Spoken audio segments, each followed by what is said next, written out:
Are you freaking out because it is the middle of 2019 and you are nowhere near being the midway through with all of your goals for the year? Or maybe you're like me and you have no idea why you set those goals in the first place or what happened to them and you got busy and you're honestly just surprised that today is July 1st.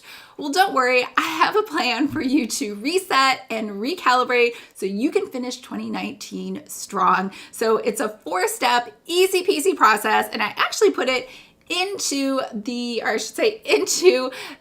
July workbook for writers. I don't know if you guys know this. Every single month, if you are on my mailing list, I send out a free planner for writers. So it has all of the conferences that I know of happening within that month. It has holidays. It has a place for you to create new habits and do a habit tracker. And it also has a place for you to record your writing goals and your word count. So for this month and this month only, I added a new section called Reset and Recalibrate. So you can reset your goals for the rest of 2019, as well as a half year at a glance. So you can kind of map things out by the different months, whether it's August, September, October, or whenever you think you want to accomplish those. So if you're not on my mailing list, make sure to go ahead and download that below. Otherwise, if you are, you probably already have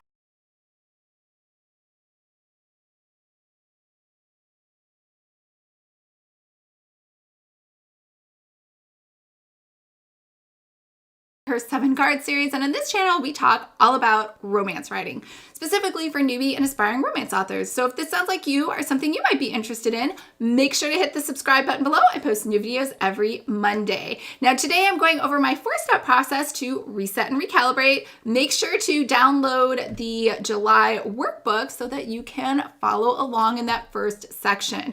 First, the best thing ever about July is that it is National Ice Cream Month. I don't know if you know this, but I think it was President Reagan who signed into law, maybe it was President Carter, that July is officially a month dedicated to celebrating ice cream. Now there's actually an official ice cream day. I put that on the calendar. I believe it's the 3rd Sunday in the month. And that means there are tons of specials all over the US for people selling discounted ice cream or having ice cream sales. So fun month all around. And again, I would definitely look at this as a glass half full person because you still have an entire half of a year. So don't look at it as a glass half empty where you're like, oh, I'm so down on myself. I can't believe I didn't make these goals. Like, forget about it. It's gone. Like, the first half of the year is gone. What happened, happened. And you should just concentrate on moving forward and making this the best year that it can be. You have plenty of time.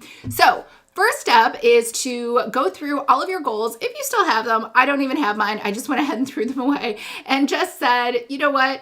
Is this still aligned with something I want to do? Leave it on the list. Or is it no longer really important? Or is it something that I just thought I wanted to do, but I really don't? Then just go ahead and delete it. Or if you're like me, just create a new list. The second step is to go through and give everything a time, money, and energy value. So what I mean by that is, if you write a book and you know that you want your book to be 85,000 words and you write, let's say 1,000 words it takes you 2 hours to write 1,000 words, then you know that you need to allocate 2 hours every day for 85 days in order to write that book. I know, a lot of math there, but the only way to shorten that time down is to add more hours in. So instead of writing 2 hours every day for the next 85 days, you're going to write 4 hours, and then you can cut that in half. Or you said, you know what, I'm going to quit my job. I'm going to write 8 hours a day, and then you can cut that in half again.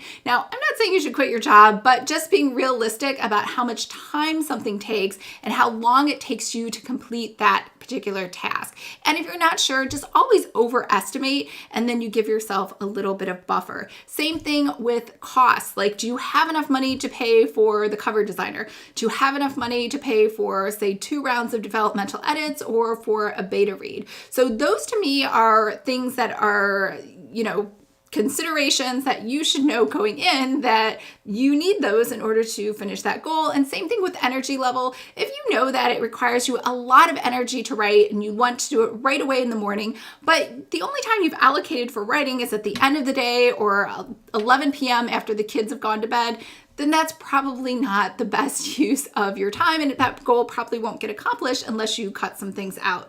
So that's all I mean by doing estimates. The third step is to map everything out. So I would take, a typical week within, say, seasons of your life. So the summer, so to me, it doesn't matter if it's summer, fall, winter, spring. I'm single, I don't have children, but if you do, I think you should take into consideration that the kids are home for the summer or, the fall, or when they're on break or they have other activities going on. Those are going to definitely affect your week. So I would map it out to say, everything in red, like I have to do this. Like little Susie has singing lessons and tap dance lessons and soccer camp, and 100% I am going to drive her there, and I'm going to sit there, and I'm not going to do anything else but watch her during those times. That's okay. I'm not even judging. I'm just saying block that out. Those are your non-negotiables. Things in yellow are things that could be, done away with, like maybe doing laundry, making, making a ton of meals. Like maybe those are things that you could outsource or you could order in takeout to save yourself some time. But if budget's a consideration, maybe those are also red. Those are non-negotiables. I don't know. Only you know.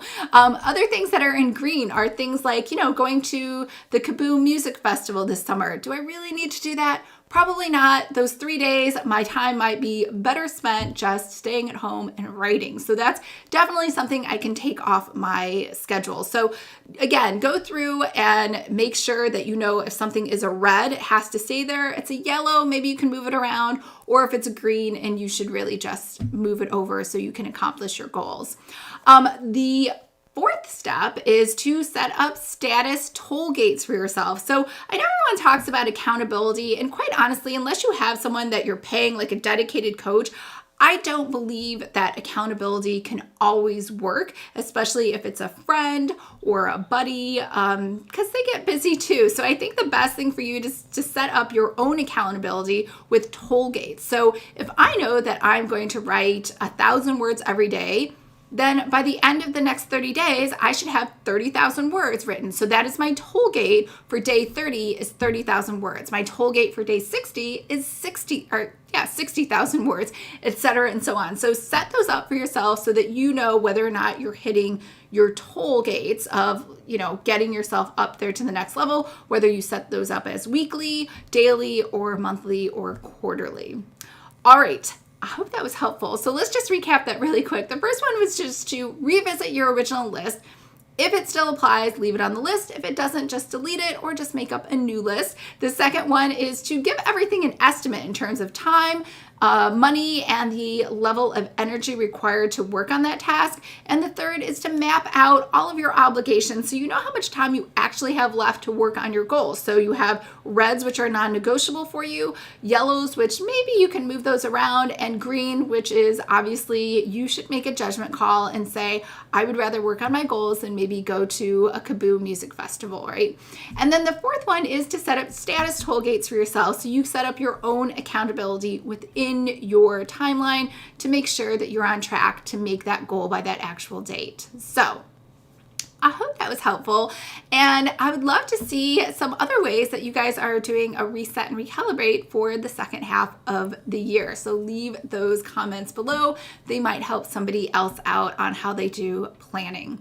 All right, I hope everyone's having a fabulous start to the second half of 2019. I hope you're going to enjoy some ice cream this month. I know that I will be enjoying a lot of ice cream this month, and I'll actually see you guys on Thursday on 4th of July, because Bethany and I have a collab video coming out on fairy tale retelling. So that is coming out this Thursday. And also on Friday, I am doing July. I'm doing the July Tea Talk, and we're going to be talking about diversity in romance writing. All right, I will talk to you guys later. Bye.